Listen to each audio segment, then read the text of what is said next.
Also hier kann man das komplette Zubehör sehen mit Preisen und so. Könnt ihr einen Screenshot machen, wenn euch das interessiert. Moin, ich bin Tillmann von der Radelbande und das hier ist das i-SY Cargo.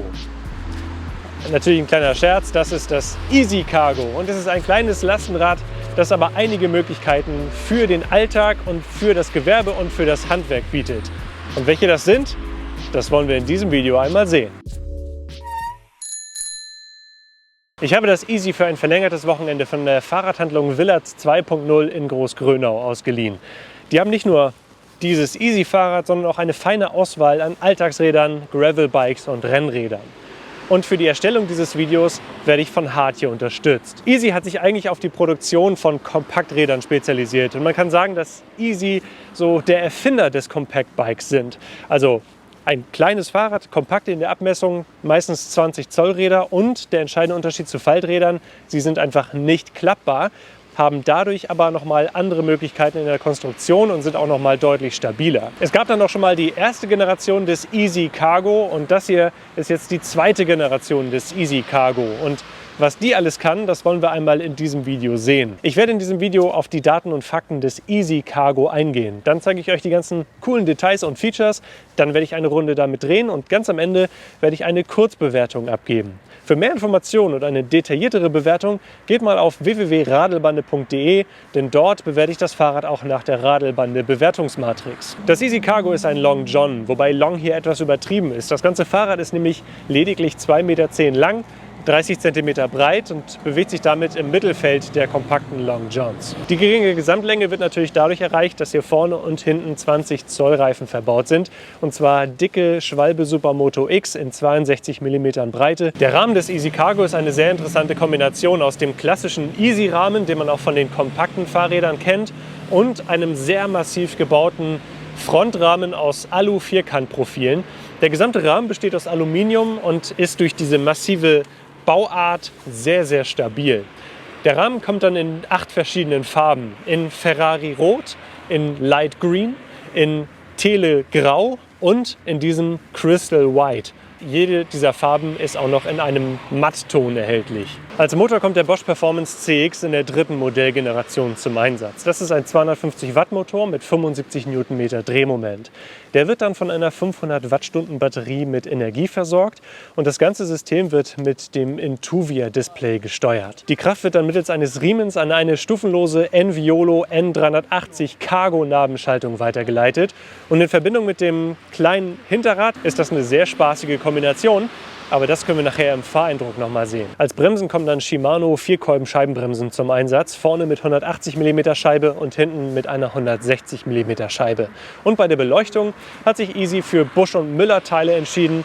Vorne die Ike, die von der Batterie gespeist wird und hinten ein Busch und Müller Rücklicht, das ganz nett so in den Gepäckträger integriert ist. Und der Gepäckträger kommt da von Ragtime. Bei den restlichen Komponenten haben wir dann eine klassische Mischung aus zweckmäßigen Komponenten. Ein Selle Royal Sattel, Ergotech Lenker, Vorbau und Sattelstütze und dann hier noch ganz gute ergonomische Griffe. Die Geometrie des Easy Cargo ist klassisch Compact Bike mäßig. Wir haben einen sehr niedrigen Einstieg von nur 46 cm Höhe, dann eine minimale Sattelhöhe von 55 cm und eine maximale Sattelhöhe jetzt hier mit dieser normalen Sattelstütze von 87 cm. So in einer mittleren Sattelposition von hier bis zum Lenker sind etwa 60 cm, also relativ kurz. Und wir gucken uns jetzt mal an, wie das aussieht, wenn ich darauf sitze. So, der Sattel ist jetzt auf die höchste Position gestellt und ich steige mal auf. Das gelingt sehr einfach hier durch den niedrigen Einstieg. Auch das Aufsitzen gelingt sehr einfach. Und ich stelle jetzt mal auf meine Position ein. Und ihr könnt hier sehen, ich sitze sehr, sehr aufrecht. Also der Abstand von Sattel zum Lenker ist sehr kurz. Ich selber sitze sehr aufrecht und das Coole ist, hier kann man noch die Höhe des Lenkers verstellen. Da werde ich aber gleich noch mal im Detail drauf eingehen. Ich bin 1,96 Meter groß, befinde mich damit am oberen Ende der Skala der Leute, die dieses Fahrrad fahren können. Allerdings mit der standardmäßigen Sattelstütze sitze ich noch etwas zu niedrig. Also da kann gut ein halber Zentimeter bis 1 Zentimeter könnte die Sattelstütze noch weiter nach oben gehen. Soweit zur Geometrie. Wir machen jetzt mal weiter mit den ganzen interessanten Details. Beginnen wir die Details und Features mal mit einem kleinen Detail, das ich sehr, sehr süß finde, nämlich diesem orangenen Teil hier. Und als ich mal ein kleines Bild bei Instagram gepostet habe, kam auch die Frage von einigen, was ist das für ein Teil? Und die Antwort ist, das ist eine kleine Vase. Und statt einer Blume habe ich hier einen Zweig einfach mal reingehängt, den meine Tochter gefunden hat. Und ich finde, das ist eine süße kleine Idee, mit der man das Fahrrad ein bisschen individualisieren kann und vielleicht auch in einer Zeit wie dieser etwas Freude ins Leben bringen kann. Der nächste Punkt ist der Ständer, denn dieses Fahrrad ist das erste, das ich getestet habe, das standardmäßig von Haus aus nur mit einem Einbeinständer ausgestattet ist. Der ist hier hinten am Rahmen befestigt und was soll ich sagen, er ist ausreichend. Auch mit Kind hinten drauf auf dem Gepäckträger in einem Kindersitz hat das super funktioniert. Das Einzige ist, wo man dann aufpassen muss, und das wird dann gerade im gewerblichen Bereich interessant, wenn man hier vorne die Box zu weit an der Seite belädt, dann stößt der Ständer schon an seine Grenzen. Aber ich denke, im Alltag sollte man mit dem Einbeinständer sehr gut auskommen. Gehen wir noch mal auf eine Besonderheit beim Lenker ein. Denn dieser Vorbau und der Lenker lässt sich nicht nur einfach in der Höhe verstellen, wie ich euch das schon gesagt habe, sondern hier ist von bei Schulz der Speedlifter Twist verbaut. Und was der kann, das ist Folgendes. Erstmal kann man diesen Hebel hier ziehen. Und dann lässt sich der Lenker einfach in der Höhe verstellen. Und dann seht ihr hier noch einen weiteren Hebel. Und wenn man den nach oben zieht, dann kann man den gesamten Lenker noch verdrehen. Und zwar um 90 Grad. Jetzt ist das Vorderrad gerade gestellt und der Lenker ist um 90 Grad gedreht. Ich nehme die Kamera mal und zeige euch das. So sieht das aus, wenn der Lenker um 90 Grad gedreht ist und das Vorderrad trotzdem noch gerade steht. Der Vorteil dessen ist, wenn man jetzt sich diese Box hier mal wegdenkt, dass das Fahrrad dann sehr, sehr schmal wird und im Grunde überall reinpasst. Wir haben dann quasi ein 2,10 Meter langes Fahrrad und ein 30 cm breites Fahrrad, natürlich je nachdem, wie breit die Box ist. So, und wenn man dann wieder losfahren möchte, dann zieht man den Hebel einfach wieder nach oben, dreht den Lenker wiederum um 90 Grad in die Ursprungsposition. Da muss man natürlich aufpassen, dass er dann auch wirklich auf 180 Grad gestellt ist. Aber da hilft einem der Lenker so ein bisschen und dann kann man den Hebel wieder zurückstellen. Das hier ist die niedrigste Lenkerposition, in der kann ich nicht fahren und ich denke mal auch niemand anders, deswegen stellen wir den jetzt mal wieder hoch. Aber diese gesamte Konstruktion hier von bei Schulz, die fügt sich in die komplette restliche Produktpalette von bei Schulz ein, fühlt sich sehr satt, sehr hochwertig an und sollte auch in der höchsten Position hier kommt es dann nicht zu irgendeinem Geklapper oder Geruckel. Das gefällt mir sehr gut. Gehen wir jetzt mal auf die Ladefläche ein. Und auf der Eurobike 2019 habe ich gewitzelt darüber, dass die Ladefläche genau so groß ist, um da ein paar Flyer über das Fahrrad drauf zu legen. Und tatsächlich mit 40 mal 20 Zentimetern ist die Ladefläche wirklich klein. Aber Easy hat einige Möglichkeiten, um diese Ladefläche so gut wie möglich zu nutzen. Und eine dieser Möglichkeiten ist diese Box hier vorne. Diese Box ist komplett aus Schichtholz gefertigt. Vorne und hinten relativ dick. Die Seitenwände sind dann etwas schmaler und hier sind auch Griffe. Falls man diese Box mal vom Fahrrad abnehmen muss, dann kann man sie sehr einfach irgendwo hintragen. Besonders an dieser Box ist dann hier noch dieser Einstieg und dass hier eine Bank verbaut ist. Allerdings ist diese Box nicht primär für den Kindertransport geeignet. Dagegen spricht allein schon der sehr, sehr kleine Fußraum, der hier nur vorhanden ist. Wir haben testweise mein Kind da mal reingesetzt und wir sind damit gefahren. Sie hatte sehr viel Spaß, weil es hier drin natürlich alles sehr, sehr schnell wirkt. Der Fußraum ist sehr klein und die gesamte Box ist auf der Innenseite gerade mal 35 cm lang auf dem Boden. In der Breite ist die Box 55 cm breit und ist somit von der Breite her groß genug auch für 2 Kinder. Es lässt sich dann noch ein Gurt nachrüsten, um halt hin und wieder mal ein Kind zu transportieren. Aber Easy wirbt nicht damit. Und diese Box ist auch eindeutig nicht dafür geeignet, primär Kinder damit zu transportieren. Aber man kann die Sitzbank hochklappen und dann hat man genug Platz, um eine Kiste hier reinzustellen, eine große Einkaufstüte oder auch den Hund damit spazieren zu fahren und halt, wie gesagt, hin und wieder dann doch mal einen Passagier mitzunehmen. Hier unten ist dann so ein Aluriffelblech montiert, was das Ganze dann sehr, sehr stabil wirken lässt. Und auch hier bei der Box gibt es überhaupt kein Geklapper. Das wirkt alles sehr hochwertig. Aber diese Box ist nicht die einzige Möglichkeit, wie man die Ladefläche des Easy Cargo nutzen kann. Es gibt dann noch die sogenannte Butterfly Bag. Das ist eine Tasche, die wird auf der Grundplatte der Ladefläche montiert. und die besteht dann aus einem Textilmaterial und lässt sich dann auch zusammenklappen, um die genannten 30 cm Breite des Fahrrads hinzubekommen, wenn diese Tasche zusammengeklappt ist. Da lassen sich dann Einkaufskisten, auch Einkäufe etc. und auch zum Beispiel einen Hund einfach mit montieren. Da muss man die Dinge dann aber alle oben reinheben. Diese Butterfly Bag wird aber, denke ich mal, dann interessant, wenn man im Alltag damit unterwegs ist, wenn man Einkäufe damit erledigen möchte, wenn man Ausflüge damit machen möchte, wenn man irgendwie die Campingausrüstung mitnehmen möchte. Da bietet diese Tasche sehr viele Möglichkeiten. Dann gibt es allerdings, und das ist gerade dann für Handwerker und Gewerbetreibende besonders interessant, die Möglichkeit, diese Sustainer-Boxen hier vorne zu montieren. Und zwar nicht quer, sondern tatsächlich längs. Das passt jetzt hier in die Box nicht mit rein. Aber es gibt ein Schnellwechselsystem, mit dem man diese Boxen einfach auf der Ladefläche montieren kann bzw. befestigen kann. Man kann die Box aber auch dauerhaft auf der Ladefläche befestigen. Und das Schöne ist, diese Sustainer-Boxen sind dann auch noch mit anderen Boxen verbindbar und man kann die Ladefläche hier in der höchsten Lenkerposition in bis zu 80 cm Höhe beladen. Das ist auch ein Punkt, mit dem Easy wirbt. Diese Boxen werden im Handwerk und im Gewerbe doch relativ häufig verwendet und finden großen Anklang, weil sie eben so variabel nutzbar sind. Und Easy hat ein eigenes System dafür entwickelt, um diese mit dem Easy Cargo bestmöglich zu nutzen. Und wenn man dann noch den Lenker einklappt, dann lässt sich dieses Fahrrad zum Beispiel auch ganz einfach im Transporter, im Auto irgendwie transportieren. Dann nimmt man das Fahrrad raus, packt die Sustainer-Boxen hier auf die Ladefläche und kann dann im innerstädtischen Raum ganz einfach zu irgendwelchen Kunden fahren. Das ist eine sehr gute Anwendungsmöglichkeit für das Easy Cargo. Aber da hören die Transportmöglichkeiten für das Easy Cargo noch nicht auf. Auf der einen Seite lassen sich natürlich hinten am Gepäckträger Packtaschen montieren, so wie man das von einem normalen Fahrrad gewohnt ist.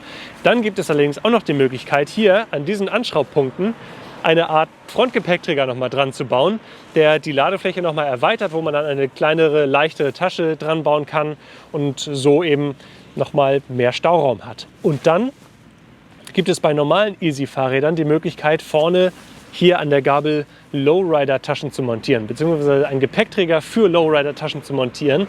Und dadurch, dass das hier im Grunde fast die gleiche Gabel ist, wie auch bei den normalen Easy-Fahrrädern angewendet wird, ist hier ebenfalls die Möglichkeit, noch einen Lowrider-Gepäckträger dran zu bauen, sodass man hier vorne auch noch weitere Taschen montieren kann.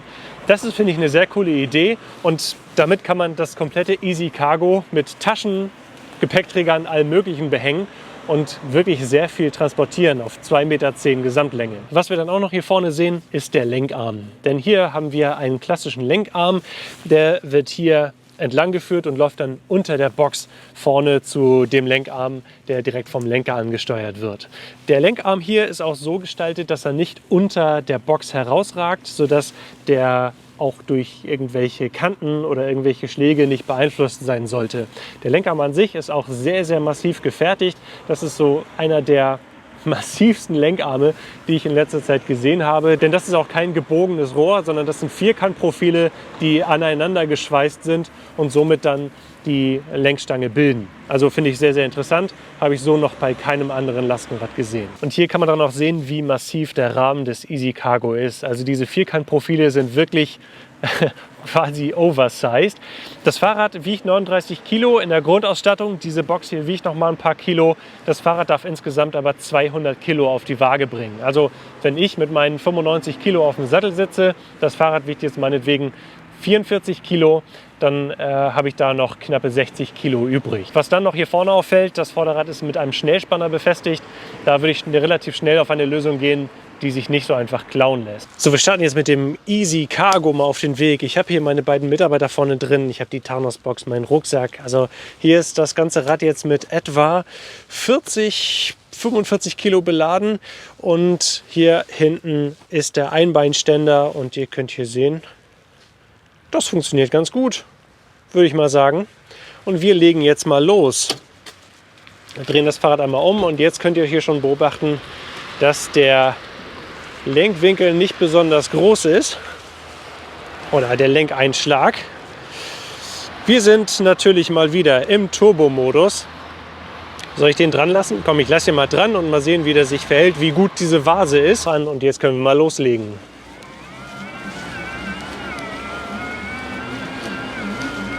Ja, und auch bei der Beladung ist das Fahrrad angenehm schnell auf 25 km/h. So, beim Fahren merkt man auch bei Unebenheiten, dass der Rahmen selber sehr, sehr unnachgiebig ist, sehr, sehr stabil gefertigt ist.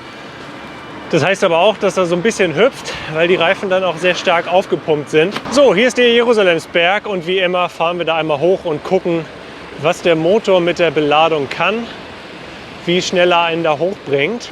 Und wir legen jetzt mal los. Wie immer möglichst wenig Kraftaufwand, einfach eine hohe Trittfrequenz und konstant hochfahren.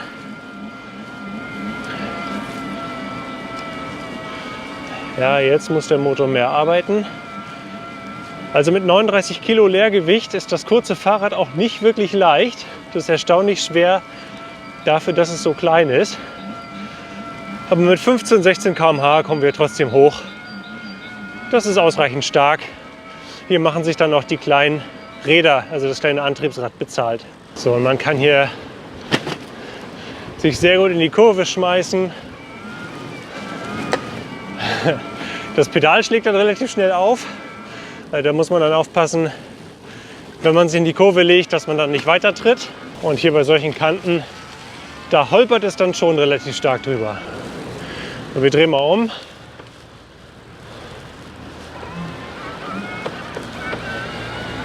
Das funktioniert ganz gut. Man merkt schon, dass der Lenkradius sehr groß ist. So, machen wir mal den Bremstest. Und hier vorne bei der Laterne voll in die Eisen. Jo, ich bin doch relativ stark gerutscht. Hier vorne konnte man sehen, dass das Vorderrad ebenfalls gerutscht ist. Ja, aber insgesamt, das fühlt sich sehr leichtgängig an. Also die Bremskraft wird gut übertragen, beziehungsweise die Handkraft wird gut auf die Bremsen übertragen. Ich könnte mir vorstellen, dass wenn man viel rauf und runter fährt und sehr häufig beladen fährt, dass dann die Bremsen rein von der Größe der Bremsscheiben irgendwann an ihre Grenzen kommen. Aber wir hatten jetzt etwa 2 Meter Bremsweg, das passt. Ja, und die Beschleunigung ist ziemlich gut. Also wenn das Rad leer ist, dann drückt das natürlich richtig nach vorne. Aber auch so, jetzt mit der Beladung, ist das ganz, ganz easy. Durch die aufrechte Sitzposition kann man sich nicht so richtig über den Lenker abstützen, sondern es geht alles in die Wirbelsäule.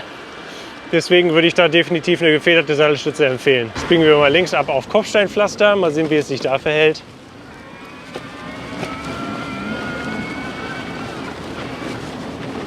Ja, Kopfsteinpflaster ist erstaunlich gut, erstaunlich komfortabel. Da schlucken die Reifen echt ziemlich gut was weg. Erst wenn es noch ruppiger wird, dann merkt man was und man hört jetzt auch kein Geklapper von irgendwelchen Anbauteilen. Das ist auch sehr sauber montiert. Jetzt mal etwas härteres Kopfsteinpflaster, mal sehen, wie es dann ist. Aber auch dann, also kein Geklapper von irgendwelchen Anbauteilen. Auch der Lenker hier, diese bei Schulz Speedlifter-Geschichte, nur bei härteren Schlägen. Das wird komplett durchgetragen. Man ist aber immer in der Lage, das Fahrrad komplett zu kontrollieren. Aber auch mit der Beladung vorne drin merkt man, dass es manchmal schon relativ leicht wird vorne. Ja, so viel zum Fahreindruck des Easy Cargo. Sehr aufrechte Sitzposition, etwas unkomfortabel, besonders bei härteren Schlägen. Hier würde natürlich eine Federgabel Abhilfe schaffen oder etwas breitere Felgen, sodass man den Luftdruck noch mal verringern könnte. Aber insgesamt macht es sehr viel Spaß, ist sehr agil und fühlt sich sehr fahrradmäßig an. Oh, nur irgendwann ist mir das hier verloren gegangen. Ich weiß gar nicht, wann das war. Das Easy Cargo kostet in der Grundausstattung 4.499 €. Hier mit dem Performance CX Motor, mit dem Riemen und der Enviolo ist das ein ziemlich guter Preis. Die vielseitig verwendbare Box kostet 249 € und hat noch ein Feature, das man hier in dem Video gar nicht sieht. Denn Easy lässt die in Zusammenarbeit mit einer Behindertenwerkstatt herstellen. Das finde ich cool. Finde ich sehr sympathisch. 3 Dinge, die mich an dem Easy Cargo nerven, 3 Dinge, die mir an dem Easy Cargo gefallen. Beginnen wir mit den Dingen, die mich nerven. Erstens, der große Wendekreis. Dieses Fahrrad ist sehr, sehr klein, aber der Wendekreis entspricht dem eines sehr, sehr großen Fahrrads. Das liegt einfach daran, weil die Lenkkonstruktion so konstruiert wurde, dass einfach der Lenker sich nicht weit einschlagen lässt, beziehungsweise das Vorderrad sich nicht weit einschlagen lässt. Und das ist dann im Alltag, wenn man irgendwo um Enge kehren muss oder wenn man rangieren muss, schon nervig. Der zweite Punkt, der mich nervt, die fehlenden guten Kindersitze. Ja, man kann hier ein Kind transportieren, aber das muss schon relativ leidensfähig sein und muss sich so ein bisschen in die Box reinkrampfen. Hier würde ich mir eine bessere Lösung wünschen, aber fairerweise muss ich auch sagen, dass Easy das gar nicht primär für den Kindertransport bewirbt, sondern eher für den Alltag und eher für den Gewerbetreibenden. Und für den Kindertransport gibt es genug Alternativen, aber trotzdem ein etwas besserer Kindersitz wäre schon schön. Und der dritte Punkt, der Komfort. Wir haben hier sehr, sehr dicke Reifen, 62 mm dicke Reifen, aber die sitzen auf relativ schmalen Felgen, sodass man die Reifen relativ stark aufpumpen muss, damit sie sich beim Kurvenfahren nicht zu stark von der Felge walken.